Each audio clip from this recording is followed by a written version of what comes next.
বুয়েট শিক্ষার্থী আবরার হত্যায় ২০ আসামির মৃত্যুদণ্ড ও ৫ জনের যাবজ্জীবন সাজা বহাল রেখেছে হাইকোর্ট। দুপুরে বিচারপতি এ.কে.এম. আসাদুজ্জামানের বেঞ্চ এই রায় দেন। রায়ের পর রাষ্ট্রের সর্বোচ্চ আইন কর্মকর্তার দাবি, ন্যায় বিচার প্রতিষ্ঠা হয়েছে।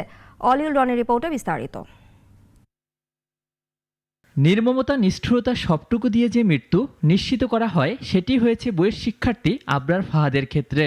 ২০২১ সালের ৮ ডিসেম্বর ঢাকার দ্রুত বিচার ট্রাইব্যুনাল ১ ২০ জনকে মৃত্যুদণ্ড এবং ৫ জনকে যাবজ্জীবন কারাদণ্ড দেন। এরপর মৃত্যুদণ্ড অনুমোদনের জন্য আসে হাইকোর্টে। রোববার বুয়েট শিক্ষার্থী আবরার হত্যায় নিম্ন আদালতের পুরো রায় বহাল রাখেন বিচারক। এ রায়ে ন্যায় বিচার প্রতিষ্ঠার কথা জানান রাষ্ট্রের প্রধান আইন কর্মকর্তা। ক্ষমতায় একস্বচ্ছ আধিপত্য প্রতিষ্ঠা হলেও এক পর্যায়ে মানুষ যে জেগে ওঠে তা মনে করিয়ে দেন অ্যাটর্নি জেনারেল। পুরো রায়টা ২০ জনের নিম্ন আদালত ফাঁসি দিয়েছিলেন, ৫ জনের যাবজ্জীবন দিয়েছিলেন এবং সেটা বহাল আছে।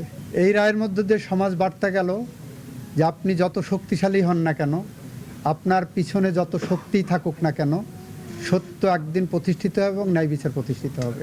এ রায়ে প্রত্যাশা অনুযায়ী ন্যায় বিচার পাননি বলে দাবি করেন ২ আসামির আইনজীবী। এ রায়ের বিরুদ্ধে আপিল করার কথাও জানান আইনজীবী। ন্যায় বিচার বঞ্চিত হয়েছি, কিন্তু আইনের অধীনে, আইনের মাধ্যমে মহামান্য আপিল বিভাগ ছাড়া আমাদের আর কোনো ফোরাম না থাকায় আমরা সেই প্রত্যাশায় রাখতেছি যে ইনশাল্লাহ মহামান্য আপিল বিভাগ এই বিষয়গুলি বিবেচনায় নিয়ে ন্যায় বিচার প্রতিষ্ঠা করবেন। আবরারের হত্যার সঙ্গে জড়িত ২৫ আসামির সবাই বুয়েট শাখা ছাত্রলীগের বহিষ্কৃত নেতাকর্মী। এদের মধ্যে ৪ জন রয়েছেন পলাতক, তবে সবাই মৃত্যুদণ্ডপ্রাপ্ত আসামি। অলিউল রনি, নাগরিক, ঢাকা। দেশ জুড়ে তোলপাড়। ওয়ালটন ফ্রিজ কিনে আপনিও হয়ে যেতে পারেন মিলেনিয়ার।